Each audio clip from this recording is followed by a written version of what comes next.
Greetings to everyone. We are back with our statistical physics unit 1. In last video we have discussed some basic term related to the statistical. कुछ definitions हमने study करी थी जिसमें system, favorable events, mutually exclusive event, independent, dependent events, ये सारी चीज़ें थी. ये सारी term जो हैं वो स्टैटिस्टिकल को समझने के लिए हमें स्टडी करनी ज़रूरी थी.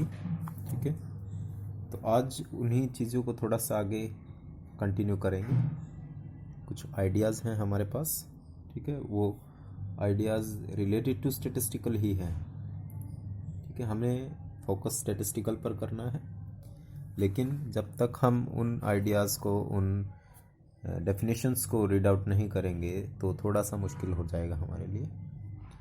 एग्ज़ाम में कई बार पूछ भी ली जाती है कि what are this terminology that can be used. तो आज हम जो शुरू कर रहे हैं वो है प्रोबेबिलिटी. ठीक है, basic idea about the probability. फिर उसमें कुछ हम प्रोबेबिलिटी की ही डेफिनेशंस, उनके कुछ क्वेश्चंस को सॉल्व करने की कोशिश करेंगे. तो सबसे पहले basic idea about probability.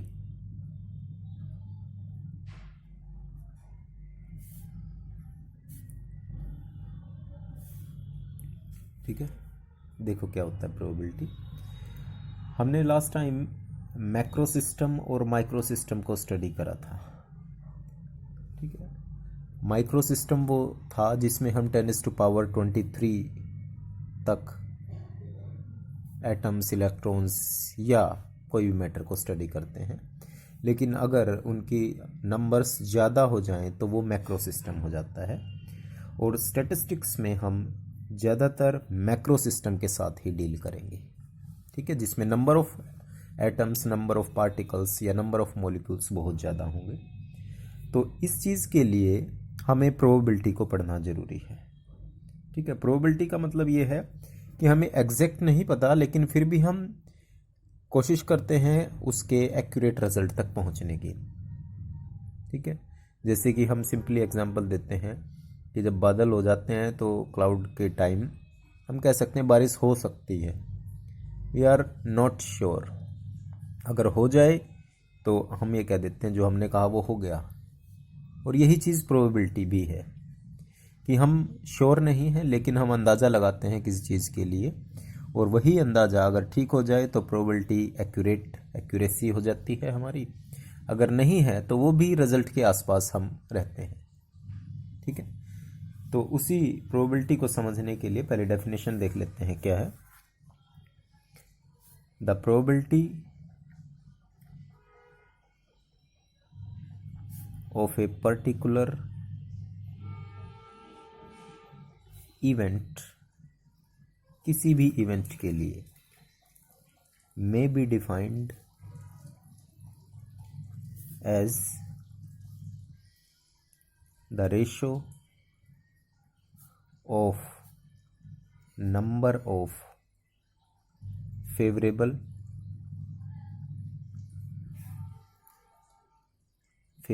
ways in which the event occur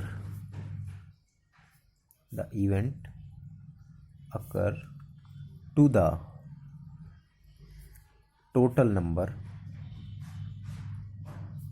of possible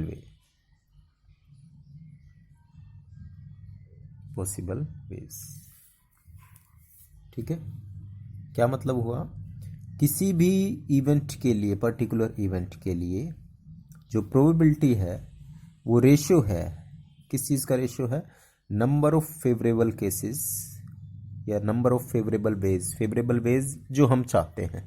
ठीक है, हम चाहते हैं कि बारिश हो, तो दैट इज़ आवर फेवरेबल. हम नहीं चाहते, बादल हैं लेकिन हम नहीं चाहते बारिश हो, तो वो हमारा फेवरेबल है. जो भी फेवरेबल है उसका, और जो टोटल नंबर ऑफ पॉसिबल हो सकते हैं. अब पॉसिबल तो दोनों ही हो सकते हैं. बारिश हो भी सकती है, यस भी हो सकता है, और नो भी हो सकता है। ये दोनों पॉसिबल केस हैं, ठीक है। लेकिन हम जो चाहते हैं वो फेवरेबल, अगर हम यस चाहते हैं तो एक हमारा फेवरेबल है और टोटल 2 पॉसिबल केस हैं, ठीक है। 2 पॉसिबल केस हैं और एक हमारा फेवरेबल केस है। तो इसीलिए इसकी डेफिनेशन के अकॉर्डिंग हम प्रोबेबिलिटी को P से रिप्रेजेंट करते हैं and this is equal to, अगर X हमारा फेवरेबल केस है, ठीक है, X is the favourable case, और यहां लिख देते हैं 1 मिनट के लिए, X फेवरेबल, ठीक है, और Y नॉट फेवरेबल है या इवेंट फेलियर है, इवेंट फेलियर एक ही चीज है, या तो फेवरेबल या नॉट फेवरेबल। तो प्रोबेबिलिटी X मतलब फेवरेबल की क्या होगी, X divided by X plus Y, ठीक है, क्योंकि यस और नो दोनों हैं, यस और नो दोनों हैं, हम चाहते क्या हैं, यस, तो यस और X प्लस वाई, इसको आप यस मानो, ये यस और नो दोनों हो गए। तो X का मतलब फेवरेबल जो टोटल है हमारे पास, जो हम चाहते हैं वो क्या है, ठीक है। उसके बाद जो हम नहीं चाहते, अगर हमें उसकी प्रोबेबिलिटी निकालना है, या प्रोबेबिलिटी ऑफ फेलिंग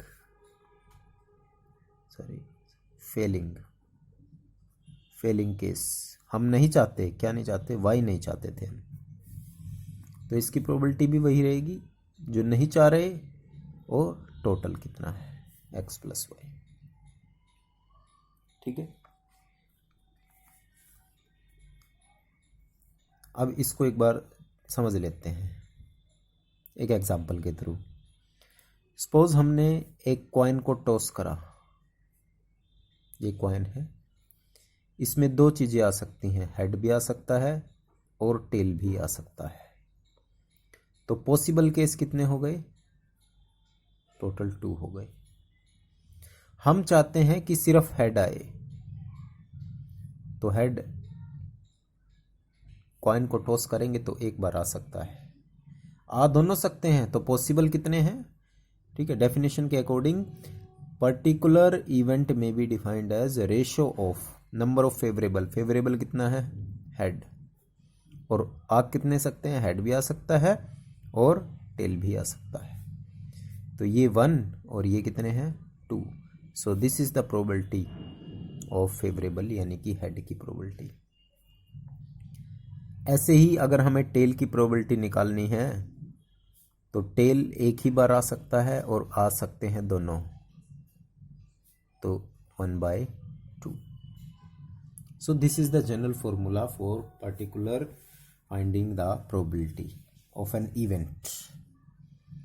अब ये जो प्रोबेबिलिटी है हमारे पास 2 टाइप की होती है। First is your statistical probability,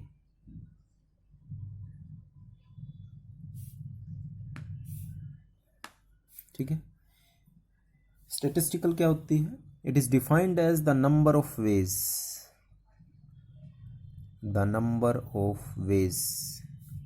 in which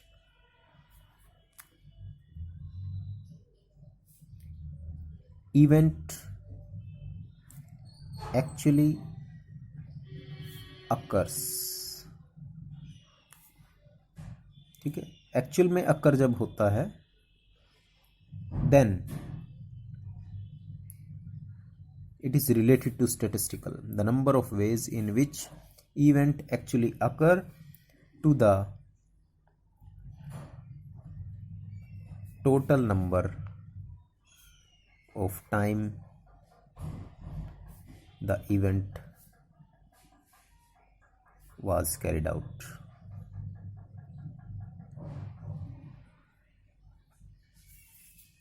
ठीक है।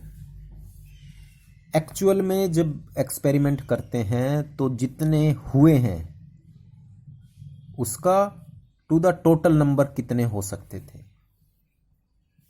ठीक है, जैसे एग्जांपल लेते हैं, हमने किसी कॉइन को टॉस करा 1000 टाइम्स,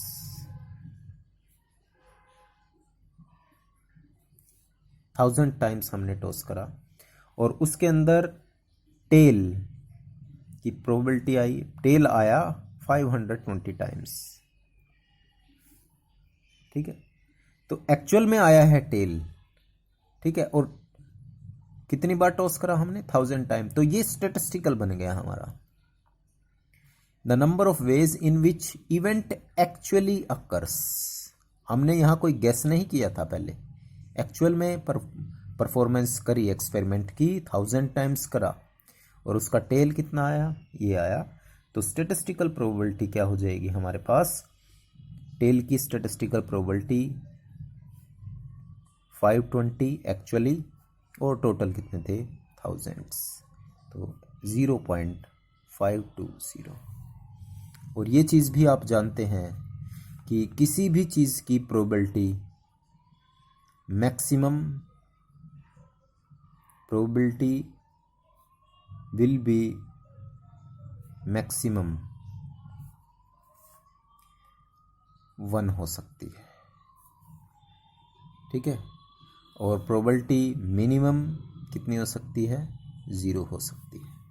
कहने का मतलब अगर हम बिल्कुल 100% श्योर हैं कि हेड ही आएगा तो प्रोबेबिलिटी 1, और हम ये जानते हैं कि इसमें ये हो ही नहीं सकता तो प्रोबेबिलिटी 0। जैसे एग्जांपल के लिए आपके पास एक डाइस है, लूडो डाइस। उस लूडो डाइस के ऊपर 1 2 3 4 5 और 6 नंबर लिखे होते हैं।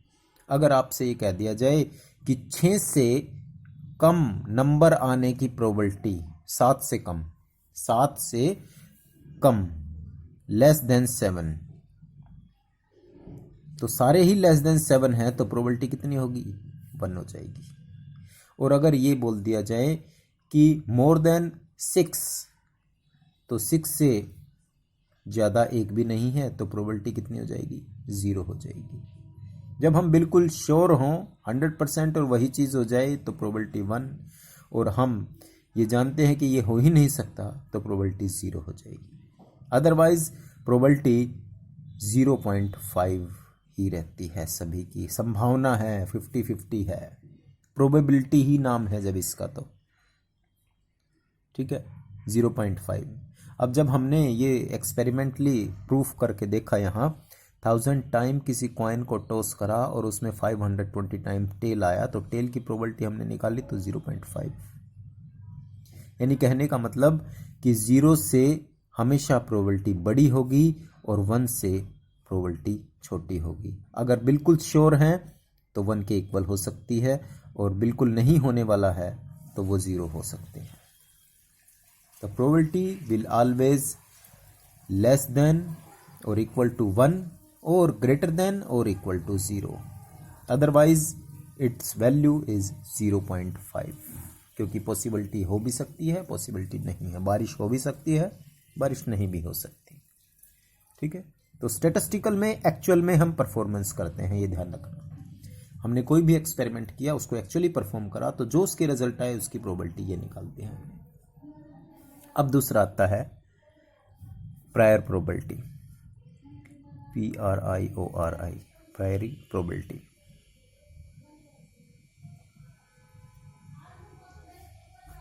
इसका क्या मतलब है? The ratio of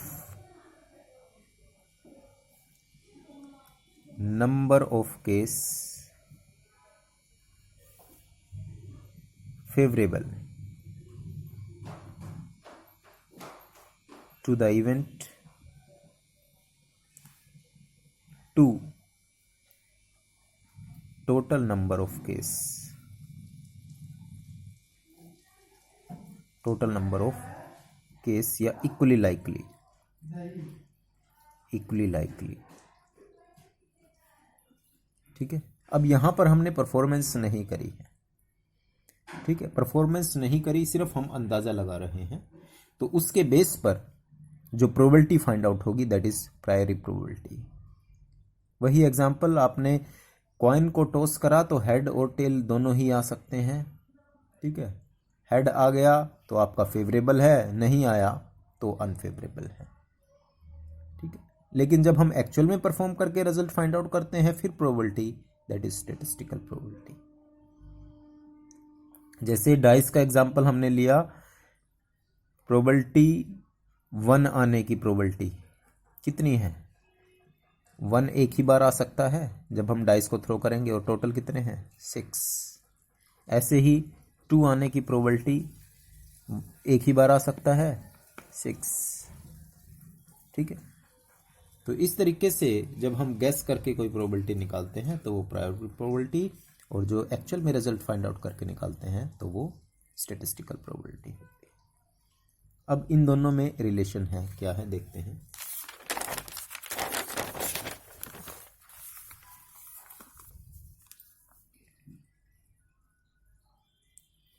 relation between statistical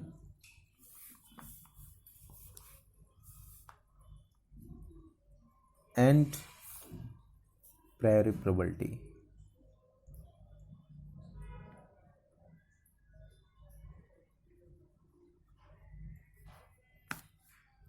actual में जब हम नंबर ऑफ ट्रायल्स को बहुत ज़्यादा बढ़ा देते हैं ना, तो वो स्टैटिस्टिकल प्रायोरी के इक्वल हो जाते हैं। The statistical probability tends to equal to priori probability.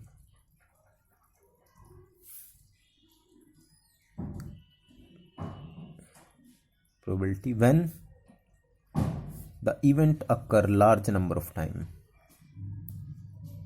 When the events occurs large number of times, यानी कि जब नंबर ऑफ टाइम्स बढ़ जाएं किसी भी इवेंट के होने के, तो स्टैटिस्टिकल प्रोबेबिलिटी प्रायोरी प्रोबेबिलिटी में चेंज होनी शुरू हो जाती है, ठीक है। तो ये ध्यान रखना है। जैसे कि एक एग्जांपल हम ले लेते हैं, जैसे स्टैटिस्टिकल प्रोबेबिलिटी, हमने एक कॉइन को टॉस करा, एक ही बार करा, और उसमें पहली बार में ही कितना आ गया? हेड आ गया, ठीक है।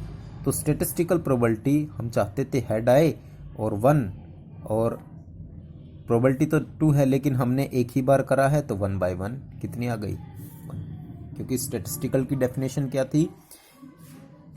जो आया है अपॉन में टोटल, ठीक है। एक ही बार करा और एक ही बार आ गया हेड, तो 1 हो गई इसकी प्रोबेबिलिटी। और ऐसे ही प्रोबेबिलिटी ऑफ टेल की कितनी हो गई? 0, और टॉस कितनी बार करा हमने? 1, दैट इज 0, ठीक है।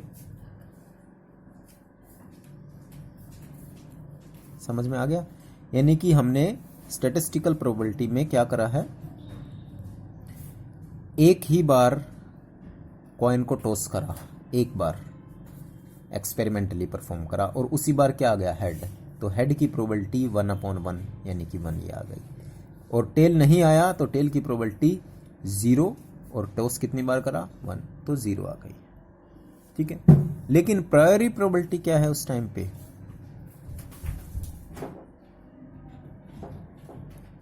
हमने टॉस नहीं करा, लेकिन हेड की प्रोबेबिलिटी 1 में से 2, दोनों में से कुछ भी हो सकता है। ऐसे ही टेल की प्रोबेबिलिटी 1/2 हो सकती है, ठीक है। तो कहने का मतलब ये कि जो प्रायोरी प्रोबेबिलिटी है वो विदाउट एक्सपेरिमेंट हम गैस करते हैं कि हम 1/2 हेड आ सकता है प्रोबेबिलिटी में, और ऐसे ही टेल 1/2 हो सकता है। लेकिन जब हमने परफॉर्म करा, पहली ही बार एक ही बार परफॉर्म करा है। अब डेफिनेशन क्या बताई इसकी कि रिलेशन क्या हो सकता है कि स्टैटिस्टिकल प्रोबेबिलिटी प्रायोरी प्रोबेबिलिटी के इक्वल होगी, लेकिन जब इवेंट्स बढ़ते चले जाएंगे, लार्ज नंबर हो जाएंगे। अब हमने सपोज करो 500 टाइम्स एक्सपेरिमेंट को परफॉर्म करा, तो ऐसा तो पॉसिबल है ही नहीं कि 5 के 500 टाइम्स जो है वो हेड आ जाए उसमें, ठीक है। तो प्रोबेबिलिटी में हेड आ गया 270 टाइम्स, तो टेल कितनी बार आ गया उसमें से 230 टाइम्स। अब इसकी प्रोबेबिलिटी निकाल कर देखो, स्टैटिस्टिकल प्रोबेबिलिटी हेड की कितनी आ गई 270 डिवाइडेड बाय 500, टेल की 230 divided by 500 and its approximate value gives out to be 0.54 and this is 0.46। अब आप देख सकते हैं कि स्टैटिस्टिकल प्रोबेबिलिटी 0.5 के इक्वल आ गई है यहाँ भी हेड के लिए, और ऐसे ही टेल के लिए भी उसकी प्रोबेबिलिटी ऑलमोस्ट 0.5 के इक्वल आ रही है। यानी जितने नंबर ऑफ ट्रायल्स हम बढ़ाते चले जाएंगे तो स्टैटिस्टिकल चेंज होती चली जाएगी, किसमें, प्रायरी प्रोबेबिलिटी के अंदर। लेकिन पहले केस में ऐसा नहीं था, पहले केस में एक ही बार करा, एक बार में ही आ गया, तो हेड 1, तो ये प्रायरी प्रोबेबिलिटी के इक्वल नहीं है, ये 1 है, ये हाफ है।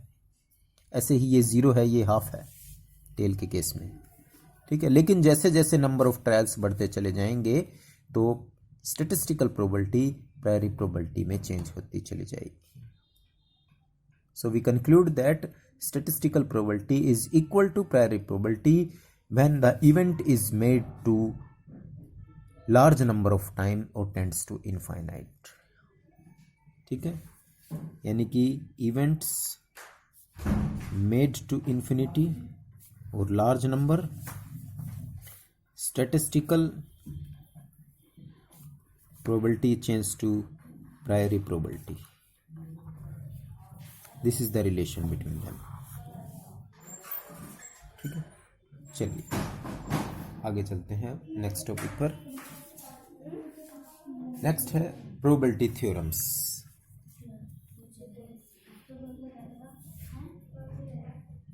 Probability theorems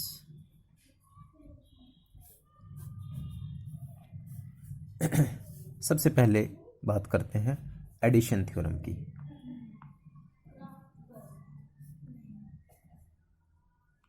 addition theorem, addition theorem क्या है कि अगर हमारे पास n सिस्टम है, ठीक है, consider n system out of which n system है, n r system shows r events, system shows r event r को शो कर रहा है नंबर ऑफ टाइम्स r, ठीक है। ऐसे ही ns system shows s event. दो तरह के सिस्टम हैं, एक s और एक r। टोटल कितने हैं n नंबर। जब हमने कोई भी एक्सपेरिमेंट परफॉर्म करा तो r जितनी बार हुआ उसको nr से रिप्रेजेंट कर दिया, s जितनी बार हुआ उसको ns से रिप्रेजेंट कर दिया। अब प्रोबेबिलिटी अलग अलग निकाल लेते हैं। Probability of r system, r events, तो डेफिनेशन क्या है, जितनी बार हुआ है एन आर और टोटल कितने हैं एन, ठीक है। ऐसे ही प्रोबेबिलिटी ऑफ एस इवेंट, जितनी बार हुआ है एन एस और टोटल कितने हैं एन, ठीक है। अब अगर दोनों में से कोई एक हो, मतलब when either of two event R or S has to occur, या तो R हो या S हो, कोई भी एक हो, ठीक है। तो प्रोबेबिलिटी क्या हो जाएगी उसके लिए, आई थिंक रिफ्लेक्शन। तो प्रोबेबिलिटी क्या हो जाएगी उसके लिए, P प्रोबेबिलिटी या तो R की हो या किसकी हो, S की हो। This is equal to NR plus NS divided by N। ठीक है,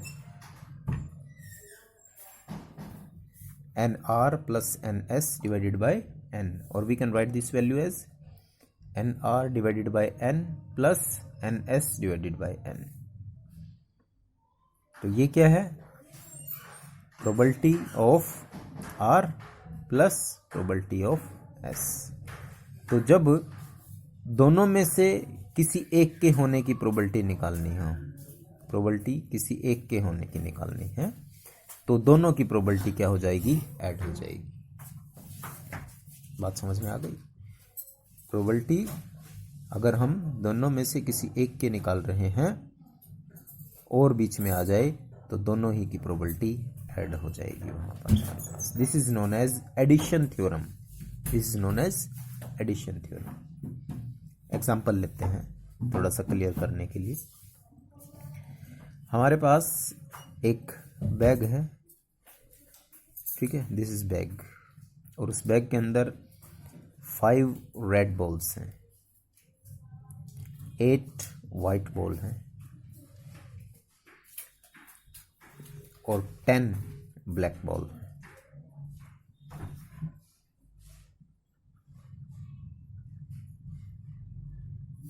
ठीक है, 5, 8 और 10। हम एक बॉल निकालना चाहते हैं इसमें से, ठीक है, और ये निकालना चाहते हैं या तो वो आइदर वाइट हो या वो ब्लैक हो। अब और बीच में आ गया है दोनों के, ध्यान रखना है, ठीक है, आइदर वाइट और ब्लैक। आइदर वाइट और ब्लैक के लिए पहले तीनों की प्रोबेबिलिटी निकाल लेते हैं और टोटल नंबर निकाल लेते हैं। तो टोटल नंबर ऑफ बॉल्स कितने हो गए हमारे पास, 5, 8 और 10, 23। प्रोबेबिलिटी ऑफ वाइट बॉल क्या हो गई, अब वाइट कितने हैं, 8, टोटल कितने हैं, 23। ऐसे ही प्रोबेबिलिटी ऑफ ब्लैक क्या हो गई, ब्लैक की है 10, सॉरी 23 है, 23। ठीक, अब according to this theorem that is white और ब्लैक, R और S, और R और S है तो प्रोबेबिलिटी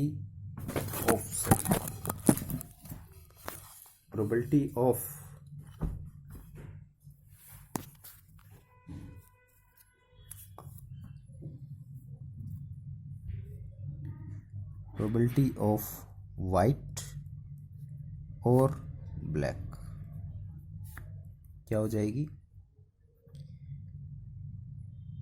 वाइट और ब्लैक के लिए दोनों की प्रोबेबिलिटी ऐड हो जाएगी, यानी कि 8 अपॉन में 23 प्लस 10 अपॉन में 23, दैट इज 18 अपॉन में 23। ठीक है, तो इस तरीके से हम आगे भी कंटिन्यू करेंगे इसको, एडिशन थ्योरम के अलावा प्रोबेबिलिटी थ्योरम्स को।